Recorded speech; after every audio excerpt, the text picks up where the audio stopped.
আসসালামু আলাইকুম, আমি জুলফিকার জুয়েল চ্যানেলে আজকে টিউটোরিয়ালে আপনাদের সকলকে জানাই স্বাগতম। আজকে আমরা মূলত অ্যাডোবি ইলাস্ট্রেটরের পাথফাইন্ডার সম্পর্কে আলোচনা করব। পাথফাইন্ডারটা আপনারা কিভাবে ব্যবহার করবেন, পাথফাইন্ডার প্যালেটটার আসলে প্রয়োজনীয়তা কি, এই সমস্ত বিষয় নিয়েই আজকে ক্লাসটা শুরু করব ইনশাআল্লাহ। তো চলুন শুরু করে দেই। এখানে অ্যাডোবি ইলাস্ট্রেটরের ভেতরে আমরা পাথফাইন্ডার অপশনটা আসলে পাবো উইন্ডোজ থেকে একদম নিচের দিকে।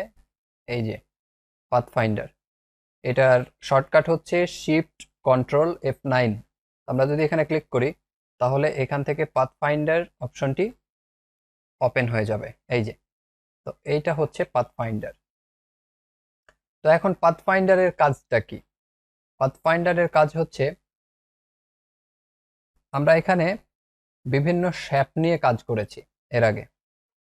যেমন এটা একটা শ্যাপ ছিল, দেন এইটা একটা শ্যাপ ছিল,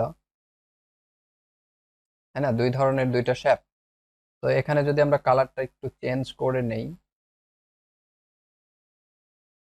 তো দেখা যাচ্ছে যে এই দুইটা শ্যাপ, দুইটা আলাদা আলাদা শ্যাপ। তো এই দুইটা শ্যাপ তো আলাদা, এখন এই দুইটাকে আমরা অ্যাডজাস্ট করতে চাচ্ছি, দুইটাকে আমরা মার্জ করে দিতে চাচ্ছি, এর সঙ্গে মিলিয়ে দিতে চাচ্ছি। সো সেই ক্ষেত্রে কিন্তু আমরা ব্যবহার করতাম শ্যাপ বিল্ডার টুল, সেটা দিয়ে এইভাবে টেনে আমরা এটাকে মিলিয়ে দিতাম, একটা শ্যাপে পরিণত করতাম।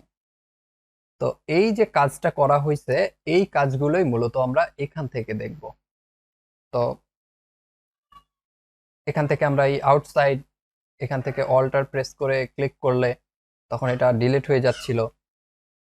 দেন আমরা যদি এখানে ক্লিক করতাম, দেন এখানে আরেকটা তৈরি হচ্ছিল ভেতরে, তাই না? এই যে মাঝখান থেকে আউট হয়ে যাচ্ছিল। তো এই যে যে সমস্ত কাজগুলো এখানে করা হচ্ছে, এই সমস্ত কাজগুলোই মূলত আজকে আমরা দেখব। সো আমাদের যেটা করতে হবে, যে এই দুইটা শ্যাপ সম্পর্কে একটু আলোচনা করি।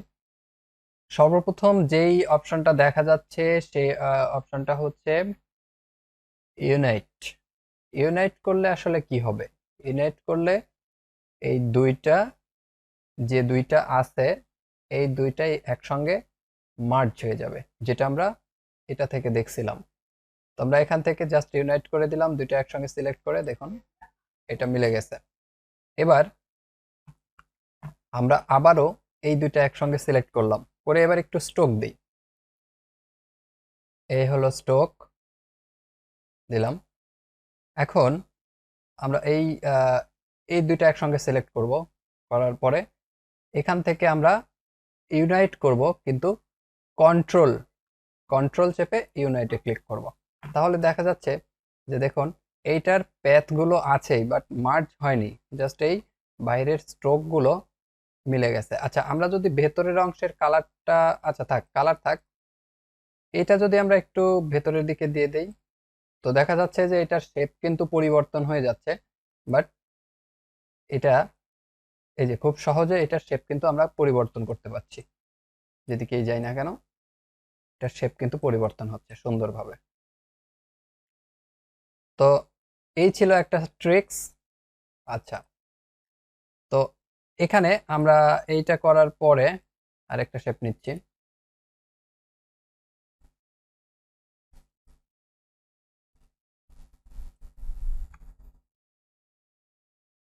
এবং এটার ফিল রেখে স্ট্রোকটা অফ করে নিচ্ছি। দেন আমরা এখান থেকে পরের যেটা আছে মাইনাস ফ্রন্ট, এর আগে আমরা যেটা করতেছিলাম যে মাইনাস ফ্রন্ট, এই এখান থেকে আমরা কপি করছিলাম এবং পেস্ট ইন ফ্রন্ট বলছিলাম। তার মানে ফ্রন্টে যে লেয়ারটা আছে সেই লেয়ারটাকে আমরা এখান থেকে কপি করছিলাম। সো এখানে যেটা করব, এই দুইটা লেয়ার একসঙ্গে সিলেক্ট করব, দেন এখান থেকে মাইনাস ফ্রন্টে ক্লিক করব। তাহলে কি হলো, ওপরে যে লেয়ারটা বা যে শেপটা ছিল, সেই শেপটা কি হলো, ডিলিট হয়ে গেল। তো এইটা মূলত কিভাবে কাজ করলো এটা একটু দেখে আসি। আমরা লেয়ার নিয়ে এর আগে আলোচনা করেছিলাম যে লেয়ার অপশন আমাদের চেনা দরকার। তো লেয়ার কেন চেনা দরকার আমি এখান থেকে আরেকবার একটু দেখিয়ে দেই। তো এই যে লেয়ার, এই যে লেয়ার, এটাকে আমরা ডিলিট করে দেই। এই যে লেয়ার, লেয়ারে দেখা যাচ্ছে ফন্টে কোনটা আছে, এলিপস। এটা একটু বড় করে নেই। এই যে ফন্টে আছে এলিপস, ফন্ট মানে উপরে, উপরে আছে এলিপস আর নিচে আছে স্কোয়ার। তো ফন্টে এলিপস আছে, এই মাইনাস ফন্ট মানে হচ্ছে এই ফন্টের যেই লেয়ারটা আছে সেটা কিন্তু এটা ডিলিট হয়ে যাবে, এই ফন্টের অপশনটুকু আউট হয়ে যাবে এই ব্যাক থেকে। আমরা যদি ব্যাকের কালারটা আলাদা দেই তাহলে এই ফন্টের কালারটা কিন্তু এই ব্যাক থেকে আউট হয়ে যাবে। সো আমরা এখান থেকে মাইনাস ফন্টে ক্লিক করছি, এটা মাইনাস হয়ে যাচ্ছে নিচের থেকে। আচ্ছা, আমার মনে হয় আপনারা মোটামুটি ক্লিয়ার হয়েছেন বিষয়টা। আমরা আরেকটা ইয়েতে চলে যাচ্ছি, অপশন যেটা আছে। আচ্ছা, ইন্টারসেক্ট। এই ইন্টারসেক্টটা আসলে কিভাবে কাজ করে এটা একটু দেখি।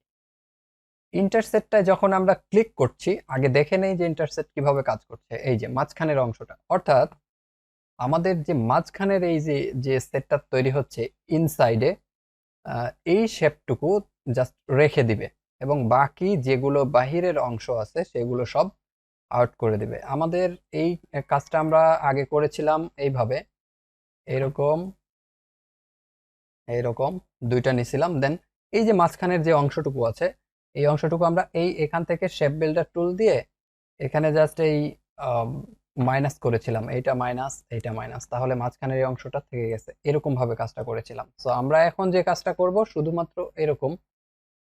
আচ্ছা, আমরা আগের অবস্থানে ফিরে যাই। তো এই যে দুইটা একসঙ্গে সিলেক্ট করব, দেন আমরা যখন এখান থেকে এটাতে ক্লিক করব, তো এই মাঝখানের অংশটা এক ক্লিকে এখানে থেকে যাবে। তো কাজগুলো অনেক সহজ, এইভাবে আসলে সহজভাবে আমরা কাজগুলো করতে পারি। সো এখান থেকে আমরা এটা বুঝতে পারলাম যে এখানে এইভাবে কাজ করা যাচ্ছে। দেন তারপরে যে অপশনটা আছে সেটা হচ্ছে এক্সক্লুড। তো এক্সক্লুড কিভাবে কাজ করে? আমরা এক্সক্লুডে কাজ করতে গেলে এই সেম এইভাবে করতে হবে। আচ্ছা, দুইটা একসঙ্গে নিয়ে নিচ্ছি, দেন এই দুইটা সিলেক্ট করছি। আমরা এক্সক্লুডে যদি ক্লিক করি তখন কি হচ্ছে? তো আমরা যেটা ইন্টারসেকশনে দেখছিলাম যে ইন্টারসেকশনে যেটুকু অংশ থাকতেছিল ওইটুকু অংশই মূলত মাইনাস হয়ে যাচ্ছে। তো এই কাজটাও আমরা কিন্তু পাথফাইন্ডারের মাধ্যমে করেছিলাম। সো পাথফাইন্ডারে কিন্তু এইভাবে কাজগুলো, সরি, আমরা শেপ বিল্ডার টুল দিয়ে করেছিলাম।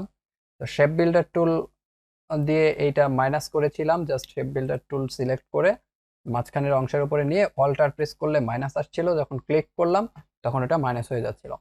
তো এই সেম এই কাজটুকু করতেছি জাস্ট এখান থেকে এই এক্সক্লুড অপশনটা দিয়ে।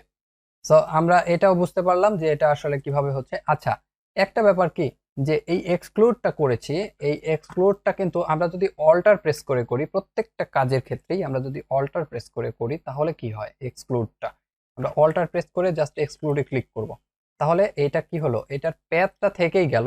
আমরা যখন এই ডিরেক্ট সিলেকশন টুল দিয়ে এটাকে ধরবো, ধরে যখন এটাকে মুভ করব তখন কিন্তু এক্সক্লুড এরিয়াটা এখানে বৃদ্ধি পাবে।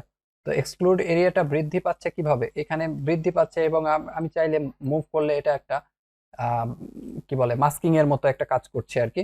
তো এইভাবে মূলত আমরা কাজ করতে পারি। দেন আমরা যে বিষয়টা নিয়ে আলোচনা করব সেটা হচ্ছে এই যে পাথফাইন্ডার্স, নিচে যেটা আছে পাথফাইন্ডার্স, এই পাথফাইন্ডার থেকে আমরা এখন এটা দেখব। তো এখন আমরা এইটা যখন এটা কমপ্লিট করা হলো তখন নেক্সটে চলে যাচ্ছি। তো ডিভাইড, ডিভাইড অপশনটা হচ্ছে এটাকে এই যে ইয়েটা আছে, দুইটা দুইটা শেপ আছে, এই দুইটা শেপ মূলত আমরা ডিভাইড করব, এটা প্যাথ বরাবর কেটে যাবে। তো এখানে আমরা এইভাবেও ডিভাইড করতে পারি, বারবার একইটা ইয়ে নিচ্ছি, শেপ নিচ্ছি, আমরা একটু ড্র করি পেন টুল দিয়ে। এইভাবে যখন আমরা ড্র করব, এবং এটা অবশ্যই শুধুমাত্র প্যাথ থাকবে, ফিল থাকা যাবে না, এটা মনে রাখতে হবে, শুধুমাত্র প্যাথ থাকবে, ফিল থাকা যাবে না। তো এইভাবে যখন ড্র করব এবং সম্পূর্ণটা সিলেক্ট করব, দেন আমরা এখান থেকে যদি এই ডিভাইড অপশনটাতে ক্লিক করি, তাহলে কিন্তু এই দুইটা অংশ আলাদা হয়ে গেছে। এই যে এটা আলাদা, এটা আলাদা। সো আমরা এটাতে যদি ক্লিক করি, এখানে যদি একটা আলাদা কালার দেই, তাহলে দেখা যাচ্ছে যে এইটুকু অংশ কিন্তু আলাদা হয়ে গেল। সো এইভাবে আমরা এখান থেকে ডিভাইড করতে পারি। তো ডিভাইডের কাজটাই মূলত এটা, যে প্যাথ অনুযায়ী প্যাথ যেদিক দিয়ে যাবে সেদিক দিয়ে আর কি ডিভাইড হয়ে যাবে, কেটে যাবে, যেটা আমরা করেছিলাম ইরেজ টুল থেকে। তো ইরেজ টুলের ভেতরে যেটা সিজার টুল ছিল, সেটা দিয়ে আমরা এই কাজটা করেছিলাম। নাইফ টুল ছিল, সেটা দিয়ে আমরা এই কাজটা করছিলাম। নাইফ টুল দিয়ে আমরা ইচ্ছা মতো ড্রয়িং করে কাটতেছিলাম, বাট আমরা এখান থেকে প্যাথ সৃষ্টি করব, দেন প্যাথের উপরে কিভাবে ডিভাইড করতে হয় সেটা দেখবো আর কি। এইভাবে করতে হয়। সব আমরা পরবর্তী এতে চলে যাচ্ছি, অপশনটায়, যেটা হচ্ছে ট্রিম। তো ট্রিমের কাজ কি? এখন আমরা যদি দুইটা এরকম অবজেক্ট নেই, দেখুন দুইটা অবজেক্ট নিলাম, নেওয়ার পরে দুইটা একসঙ্গে সিলেক্ট করলাম, দেন এখান থেকে আমরা ট্রিমে ক্লিক করলাম। তাহলে হলো কি, এইটা এবং এইটা, এই দুইটা মাঝখান থেকে এই যেটা ফ্রন্টে আছে, ওপরের দিকে আছে, সেই অংশটুকু কেটে একটা শেপ তৈরি করলো, ট্রিম তৈরি করলো। তো ওপরের অংশটা এখান থেকে এর সঙ্গে মার্জ করে নিল, নিয়ে এই দুইটা অংশকে সুন্দরভাবে কেটে আলাদা করে দিল। মূলত এটাই ছিল ট্রিমের কাজ। এবং আমরা যদি ট্রিমটাকে যদি আমরা এখান থেকে অল্ট কি প্রেস করে যদি আমরা এখানে প্রেস করি, ক্লিক করি, দেন আমরা এখানে কি পাচ্ছি, একই কাজ। সো এই ট্রিমের ক্ষেত্রে অল্ট কি চেপে কিন্তু কাজ হচ্ছে না। সো এটা খেয়াল রাখতে হবে। তো এবার আমরা যেটা দেখব, সেটা পরবর্তী যে অপশনটা আছে, মার্জ। মার্জটা হচ্ছে মিলিয়ে দেওয়া, মিলে যাওয়া।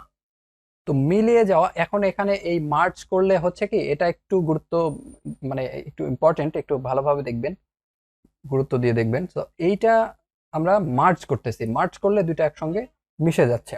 দেন আমরা এখান থেকে ওপরে ইউনিটে ক্লিক করলে এটাও কিন্তু ইউনিট হয়ে যাচ্ছে, মানে এরকম মার্জ হয়ে যাচ্ছে। সো দুইটার ভেতরে আসলে পার্থক্যটা কোথায়? এখানে পার্থক্যটা হচ্ছে যে এই দুইটা, এইখানে আমরা এটাও একটা নিলাম, দেন এইখানে এটাও একটা নিলাম। তো এইটাতে যেভাবে কাজ করে, তো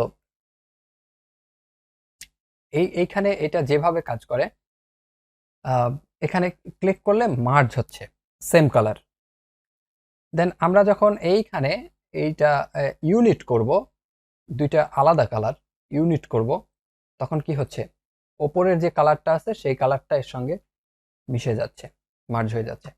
তো আমরা এখন এখান থেকে আগের অবস্থানে ফিরে যাচ্ছি, এবং এইটাতেও আগের অবস্থানে ফিরে যাচ্ছি, এইটাতেও আমরা এই সেম রাখবো। আইড্রপার টুলটা দিয়ে জাস্ট এটার কালারটা সিলেক্ট করে নিলাম, নিয়ে এইটাকে আমরা মার্জ করব। তাহলে দেখা গেল যে ট্রিম হয়ে গেছে। এখানে আমরা এর আগে যে ট্রিমটা করেছিলাম, এই ট্রিমটা এখানে হয়ে গেছে, এইটুকু অংশ কেটে এরকম আলাদা একটা শেপ তৈরি করেছে। দেন আমরা যখন এইটাতে সিলেক্ট করব, করে এবার এইটা ইউনিট করব, ইউনাইট করলে এই ওপরে যে কালারটা থাকবে, ফন্টে যে কালারটা থাকবে, ওই কালারটার সঙ্গে যে ব্যাক সাইডের যেটা থাকবে সেটা মার্জ করে নিবে এবং সেম কালার করে নিবে, ইউনিট করে নিবে। সো এই জিনিসটা বুঝতে পারলাম যে আসলে এই দুইটার ভেতরে পার্থক্যটা কোথায়। তো এবার আমরা যেটা দেখব সেটা হচ্ছে পরবর্তীতে যে টুলটা আছে, ক্রপ টুলটার কাজ আগে দেখে নেই। এই যে দুটো একসঙ্গে নিলাম এবং ক্রপ এখানে ক্লিক করলাম। তো দেখা যাচ্ছে যে এইটা মাস্কিং এর মতো, ওপরে ফ্রন্ট সাইডে যে লেয়ারটা থাকছে সেই লেয়ারটা মাস্কের কাজ করছে মূলত। তো এখন আমরা যদি এটাকে একটু মুভ করাই, দেখুন আমরা যদি এই পয়েন্টটাকে ধরে যদি একটু টান দেই, তো দেখুন এখানে এটা কিন্তু একটা মাস্কিং এর কাজ করে ফেলেছে অলরেডি। তো এই যে একটা বিষয়, যে এখান থেকে আমরা এইভাবে মূলত কাজগুলো করতে পারি। তো এই সমস্ত বিষয়গুলো মোস্ট ইম্পর্টেন্ট, আপনাদের একটু আরো প্র্যাকটিস করতে হবে, প্রচুর প্র্যাকটিস করতে হবে, দেন আপনারা এগুলো সম্পর্কে আরো ভালোভাবে বুঝতে পারবেন। তো প্র্যাকটিসের উপরে কোনো কথা নেই। সো আমরা আবারও এখানে এটা ক্লিক করছি, এখানে আসছি, এই দুটো একসঙ্গে সিলেক্ট করছি, পরের অপশনটাতে ক্লিক করছি, আউটলাইন।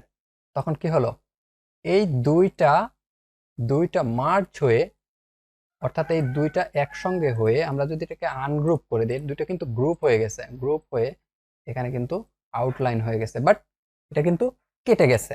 এই যে কেটে গেছে, কেটে কিন্তু এটা আলাদা হয়ে গেছে। আপনি চাইলে এটুকু অংশ বাদ দিয়ে দিতে পারেন, দেন এখানে কিন্তু আলাদা একটা শেপ পেয়ে যেতে পারেন। দেন আপনি এখানে চাইলে এই শেপ বিল্ডার টুলটা নিয়ে একটা কালার সিলেক্ট করে এখান থেকে এটুকু অংশ আলাদা কালার, এটুকু অংশ আলাদা কালার, এইভাবে দিয়ে আপনি কিন্তু একটা ডিজাইন শেপ নিয়ে আসতে পারেন। সো এই কাজটা কিন্তু আপনাদেরকে অনেক সহজ করে দিবে কাজগুলো। সো এইভাবে আসলে এটার কাজ করতে হয়। দেন আমরা আরেকটা অপশনে যাচ্ছি, আবার এখানে মার্জ একটা শেপ নিলাম, দেন এখানে একটা শেপ নিলাম, নিয়ে সম্পূর্ণটা সিলেক্ট করলাম। দেন আমরা এখানে পরবর্তী যেটা আছে মাইনাস ব্যাক, অর্থাৎ আমরা এর আগে দেখেছিলাম কিন্তু মাইনাস ফন্ট, অর্থাৎ লেয়ারের ফন্ট সাইডের অংশটুকু ডিলিট হয়ে যাবে। এবার আমরা দেখব লেয়ারের ব্যাকে কোনটা আছে। ব্যাকে আছে এই যে, আমরা যদি এটাকে ব্যাক সাইড ধরি, দেখুন এই যে লেয়ারের এই অংশটা ক্লিক করলে এটা সিলেক্ট হবে, দেন এটা ব্যাক, তাহলে এটা ব্যাক লেয়ার। তো মাইনাস ব্যাক অর্থাৎ ব্যাক সাইডের যেটুকু অংশ আছে ওপরের শেপ থেকে সেটুকু অংশ মাইনাস হয়ে যাবে। তো এই সম্পূর্ণটা সিলেক্ট করলাম, দেন এখান থেকে মাইনাস ব্যাকে ক্লিক করলাম, তো এই সামনের অংশ থেকে এইটুকু অংশ কিন্তু ডিলিট হয়ে গেল। সো এই ছিল আজকে মূলত ক্লাস, এই পাথফাইন্ডারের সম্পূর্ণ বিষয়। তো বিস্তারিতভাবে আমি আলোচনা করার চেষ্টা করেছি, কিন্তু কথা হচ্ছে যে আপনারা যদি প্র্যাকটিস না করেন এবং সেটা কোথাও কি সমস্যা হচ্ছে কিনা সেগুলো যদি আমাদেরকে না জানান, তাহলে কিন্তু শিখতে পারবেন না। সো প্র্যাকটিসের বিকল্প নেই, প্র্যাকটিস করবেন, কমেন্ট বক্সে কমেন্ট করবেন, কোথাও কোনো সমস্যা হলে আমি আছি, এটা দেখিয়ে দেবো। সো আর সমস্যা কোথায়? So complete your work today. Thank you so much.